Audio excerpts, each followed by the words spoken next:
നമ്മുടെ കുട്ടികൾ ചില സമയത്ത് എന്തെങ്കിലും പ്രശ്നമുണ്ടാകുമ്പോൾ നുണ പറയുന്നത് എന്തുകൊണ്ടാണ്? കുട്ടികൾ യഥാർത്ഥത്തിൽ നുണ പറയുകയല്ല, നുണ പറയിപ്പിക്കുകയാണ് അവരെ രക്ഷിതാക്കളും അധ്യാപകരും ചെയ്യുന്നത് എന്ന വസ്തുത ആർക്കെങ്കിലും അറിയുമോ? കയ്യിൽ നിന്നൊരു ഗ്ലാസ് വീണ് പൊട്ടി, അല്ലെങ്കിൽ സുഹൃത്തുക്കളിൽ ആരെങ്കിലും രക്ഷിതാക്കളോട് പരാതിയുമായി എത്തി. ആ സമയത്ത് നീയാണോടാ അത് ചെയ്തത് എന്ന് കുട്ടിയോട് രക്ഷിതാവ് ചോദിക്കുന്ന സമയത്ത് പെട്ടെന്ന് കുട്ടി ഉത്തരം പറയുക എന്താണ്? അവനായിരിക്കും ചെയ്തിട്ടുണ്ടാവുക, എന്നാലും അവൻ അല്ല എന്ന നുണയാണ് പറയുക. എന്തുകൊണ്ടാണത്? ഈ ചോദ്യം ചെയ്യുന്ന വ്യക്തി, അത് മാതാവാവട്ടെ, പിതാവാവട്ടെ, രക്ഷിതാവാവട്ടെ, അധ്യാപകരാവട്ടെ, ടീച്ചറാവട്ടെ, അവരുടെ ആ കർക്കശ നിലപാടും അവരുടെ ആ ശിക്ഷാ മുറയുമാണ് ഈ കുട്ടിയെ നുണ പറയുന്നതിലേക്ക് പ്രേരിപ്പിക്കുന്നത് എന്നതാണ് പഠനം തെളിയിക്കുന്നത്. നുണ പറയുന്നത് തെറ്റാണ്, പക്ഷെ അതിൻ്റെ അപ്പുറത്തൊരു സംഗതി ഉണ്ട്.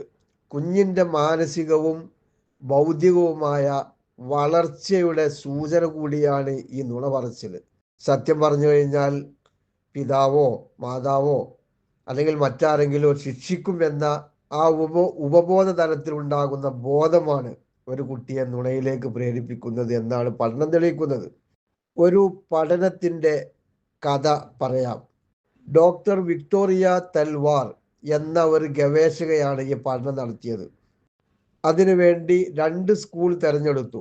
ഒരു സ്കൂളിൽ സൗഹൃദമായ നിലപാടാണ് കുട്ടികളോട് സ്വീകരിക്കുന്നത്.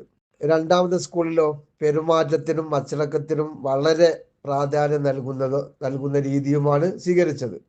ഈ 2 സ്കൂളുകളിലെയും കുട്ടികളെ വിളിച്ചുകൊണ്ട് ഈ ഡോക്ടർ ഒരു പരിശോധന നടത്തുകയാണ്.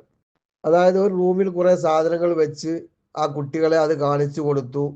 ഞാൻ ഇതിൻ്റെ ഓരോ സാധനങ്ങളുടെയും ശബ്ദം ഞാനിങ്ങനെ നിങ്ങളെ കേൾപ്പിക്കും, അപ്പോൾ നിങ്ങൾ പുറത്തു പോയി ആ ഇന്ന സാധനമാണ് എന്ന് പറയണമെന്നാണ് അവരോടുള്ള നിർദ്ദേശം.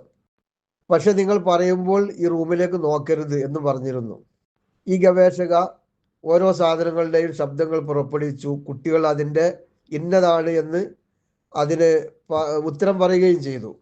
എല്ലാം കഴിഞ്ഞ ശേഷം കുട്ടികൾ ഈ ഉത്തരം പറയുന്നതൊക്കെ ജനാലൻ്റെ ഉള്ളിലൂടെ അതിൻ്റെ ഉള്ളിലേക്ക് നോക്കിയിട്ടായിരുന്നു ഉത്തരം പറഞ്ഞത്. ഡോക്ടർ കുട്ടികളോട് ചോദിച്ചു, നിങ്ങൾ ഉത്തരം പറഞ്ഞത് നോക്കിയിട്ടല്ലേ? കർക്കശ സ്കൂളിലെ കുട്ടികൾ അല്ല എന്നും സൗഹൃദ സ്കൂളിലെ കുട്ടികൾ അതെ എന്നുമാണ് മറുപടി പറഞ്ഞത്.